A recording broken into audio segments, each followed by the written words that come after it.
민법에 비법인사단 관련된 규정이 있어요. 민법은 이런 민사적인 법의 일반법이지 않습니까? 그러니까 빠지지 않도록 일반적인 내용은 다 규정하고 있습니다. 거기에 이런 비법인 사단으로서 임의단체를 구성할 수 있는 근거 법이 있단 말이에요. 인터넷 포털 들어가면 민법 치시면 다 이게 나오니까 보시면 됩니다. 여기 보면은 제3장 법인 이런 게 있어요. 이 법인 이게 일반 규정입니다. 법인이라고 있고 이런 법인 중에서 지금 사람들이 모인 것이기 때문에 이것을 사단법인이라 하고요. 이런 사단법인에 대해서 등록하지 않았기 때문에 이걸 비법인 사단이라고 표현해요. 자, 보시는 것처럼 이런 비법인 사단으로서 민법에 적용을 받는다.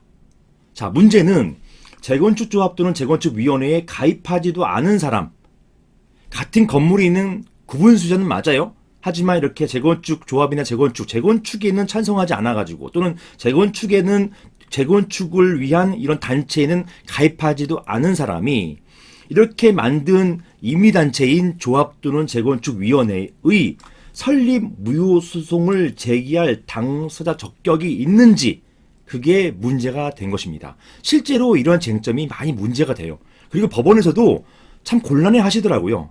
이게 따지고 보면은 자기들끼리 몇몇이 모여서 만든 것인데 자, 이 분들에 대해서 자유롭게 만드는 걸 가지고 다른 사람이 가입도 안 한 사람이 무효라고 왈가왈부할 수 있는 것인가 이런 것에 대해서 고심을 하십니다.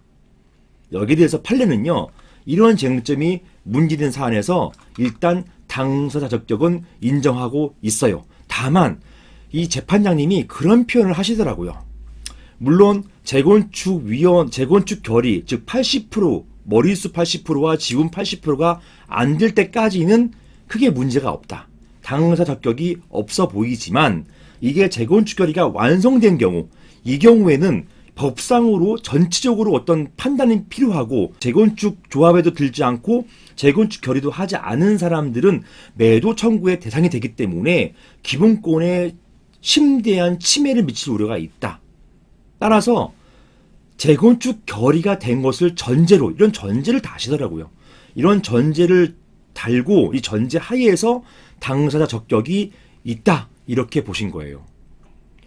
엄연히 재건축위원회 또는 재건축조합 가입 여부하고 재건축 결의와는 다른 것이지만 판례는 이것을 같이 붙여가지고 재건축 결의가 완성되기 전에는 이런 조합을 만들든 재건축위원회를 만들든 제3자가 무효 주장할 수는 없지만 만약에 재건축 결의가 완성된 경우라고 한다면 그 경우에는 당사자 적격을 인정해 줘야만 한다. 이렇게 본 것입니다. 자, 그래서 조합 자체의 설립 목적이 당의 건물 재건축 사업을 목적으로 하는 이상 재건축 여부가 구분 소유자에게 직접 법적 경제적으로 영향을 미치고 어쨌든 간에 이런 구분 소유자에게 영향을 미친다. 특히 법적 그리고 직접적 영향을 미친다는 거예요. 근데 이렇게 영향을 미치려면 단순하게 소수 몇 명이 재건축위원회를 만들었다고 해가지고 되는 것은 아니고요. 이렇게 영향을 미치려면 전제가 무엇이냐? 재건축 결의가 완성돼야 되는 것이에요.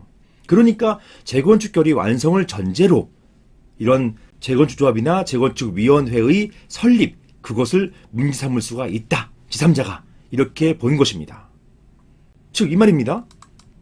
매도 대상자가 될 수 있다. 이렇게 매도 대상자가 되려면 어떻게 해야 돼요? 재건축 결의가 완성되어야 된단 말입니다. 그렇기 때문에 결론적으로 이런 전제 하에서 즉 재건축 결의가 완성되었다는 전제 하에서 재건축 조합 설립을 다툴 필요성이 있다. 이렇게 본 것입니다. 이런 비하인드 배경이 깔려 있는 거예요. 그러니까 막연하게 몇몇이 전체 구분 소유자가 100명인데 한 15명, 20명이 모여가지고 재건축위원회를 만들었다고 해가지고 나머지 사람들이 이걸 가지고서 무효다, 유효다 이렇게 주장할 수는 없는 것이고요. 100명 중에 80명이 재건축 결의에 동의했다면 그 경우에는 그 상태에서 재건축 조합 설립 또는 재건축위원회 설립 여기에 대해서 다툴 수가 있다. 설립이 무효인지 유효인지 다툴 수가 있다. 이렇게 본 것입니다. 자, 그래서 결론은 제가 처음에도 말씀드렸던 것이죠. 처음에 말씀드렸던 바와 마찬가지로 재건축 조합을 가입하지도 않은 구분 소유자가 재건축 조합 설립 무효 소송 제기할 수 있을 것인가? 여기에 대해서 이 판례는 있다고 봤어요. 하지만 내면적인 전제로서 무엇이 필요했냐? 재건축 결의가 완성된 상태였단 말입니다.